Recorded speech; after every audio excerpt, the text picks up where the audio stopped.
Well, my friends, I have invited you back here for another year with the gear. You come on back in a minute and I'll tell you all about it.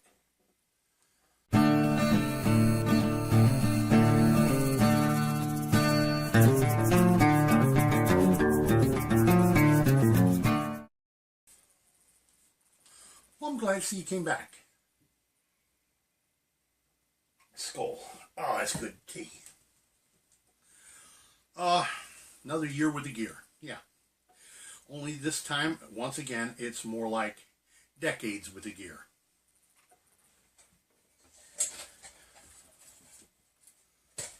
This is one that I've had longer than I've had my daughter. I'm sure a great many of you recognize right off the bat what this is. This is a Dietz, or I'm not sure if it's Dietz or if it's a cheap knockoff, as it was given to me, and there's no markings on it whatsoever. But it's a Dietz type kerosene lantern. Now, it's been quite a few years since I put any kerosene in it. Haven't had a real need for it where I live, but I've kept it on hand just in case. And, well, as I say, it's served me well many, many times. And for a freebie, like I said, it was a gift. I believe it was from my great aunt, from her collection. Now, don't let the fact that it's got a shiny globe on it fool you. I just got through cleaning it not that long ago.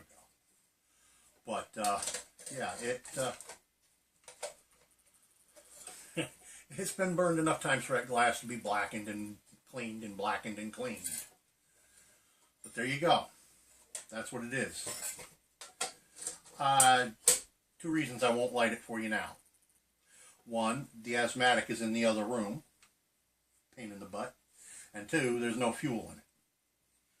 Over years it simply evaporated and went dry. But trust me, these things are very efficient at what they do. Well, as efficient as an open tank oil lamp can be. And they give off a great deal of light, and they are very good in windy conditions. This sucker's actually been out during a hurricane and gave light, and the wind could not put it out. There's a reason why they're called hurricane lanterns. So, definitely a recommend. Now, you're going to say, how do you get that globe out of there to clean it?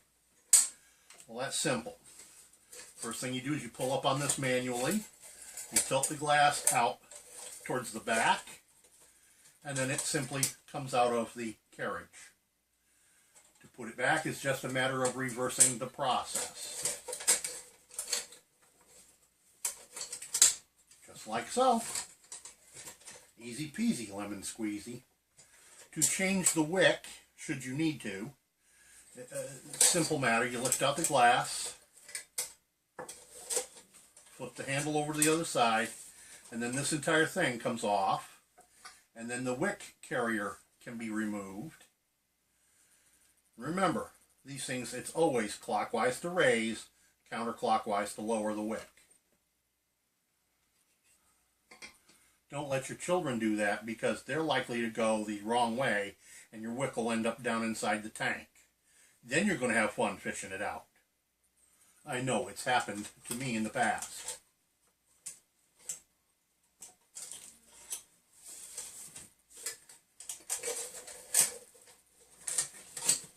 They're not complex, but this nation's ancestry did a wonderful job when they built this. Also, when you light these, just to pull down on this lever and lock it. I've seen times when this lever on these things was busted on them. On one that I was dealing with at one time, and the only way to get it to light was to tilt the glass out. You want to make sure this is kept down. You light your wick, you put this down, and then you want to trim your wick back down. You want that wick to just barely be high enough for the heat to vaporize the fuel, the kerosene or oil, and the vapor to come up in and burn. Because if you have that wick up here like this, it's going to soot and your glass is going to turn black quick. And that's how you use one of these lanterns without actually lighting it up to show you. Well, like I said, no fuel and the chief asthmatic.